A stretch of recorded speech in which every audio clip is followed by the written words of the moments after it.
অন্তর্বর্তী সরকার বগুড়া বিমানবন্দরের প্রথম ধাপের কাজ শেষ করেছে।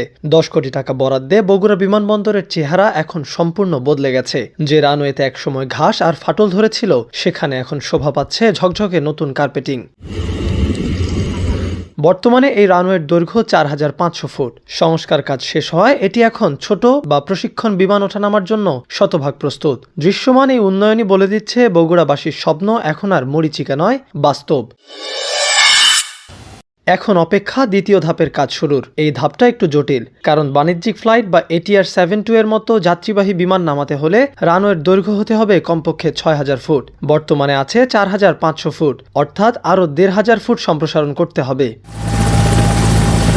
আর এখানেই মূল চ্যালেঞ্জ, জমি অধিগ্রহণ ও বড় অঙ্কের বাজেট। রানওয়ে বড় করতে হলে বিমানবন্দরের পশ্চিম ও উত্তর দিকে জমি অধিগ্রহণ করা জরুরি। দ্বিতীয় ধাপে এই কাজটুকু শেষ হলে বগুড়া বিমানবন্দর অভ্যন্তরীণ রুটে ফ্লাইট পরিচালনার জন্য পুরোপুরি রেডি হয়ে যাবে। সিভিল এভিয়েশন আশা করছে ২০২৬ সালের মধ্যেই এই চ্যালেঞ্জ মোকাবেলা করে ঢাকা বগুড়া রুটে ডানা মেলবে যাত্রীবাহী বিমান। শুধু বিমানবন্দর নয়, এই এয়ারফিল্ডে তৈরি হবে সামরিক ড্রোন কারখানা, যেখানে তৈরি হবে উন্নত মানের ড্রোন। বগুড়াকে ভবিষ্যতে বিমান বাহিনীর একটি গুরুত্বপূর্ণ কৌশলগত কেন্দ্র হিসেবে গড়ে তোলারও পরিকল্পনা নেওয়া হয়েছে। এই পরিকল্পনার অংশ হিসেবে বগুড়ার বিমান ঘাটির অবকাঠামো উন্নয়ন এবং একই সঙ্গে UAV উৎপাদন সক্ষমতা তৈরি করা হবে, যা মূলত সামরিক অভিযানে ব্যবহৃত হবে।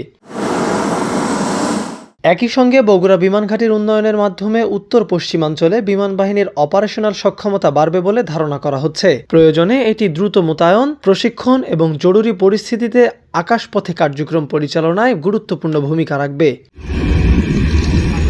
সব মিলিয়ে বগুড়ায় বিমান ঘাঁটি ও কৌশলগত UAV কারখানা নির্মাণের এই ঘোষণা বাংলাদেশের প্রতিরক্ষা সক্ষমতায় একটি বড় ও যুগান্তকারী অগ্রগতি হিসেবে বিবেচিত হচ্ছে। এটি শুধু সামরিক শক্তি বৃদ্ধি নয়, বরং দেশীয় প্রতিরক্ষা প্রযুক্তি শিল্প গড়ে তোলার দিকেও একটি গুরুত্বপূর্ণ পদক্ষেপ। অথচ আওয়ামী লীগ সরকারের সময় একাধিকবার এই বিমানবন্দরটি চালুর উদ্যোগ নেওয়া হলেও সেটি আর আলোর মুখ দেখেনি। তাই প্রায় ২ যুগ ধরে অযত্নে ও অবহেলায় পড়েছিল বগুড়া বিমানবন্দর। তবে এই মুহূর্তে চালু হওয়ার তালিকায় ১ নম্বরে আছে বগুড়া বিমানবন্দর।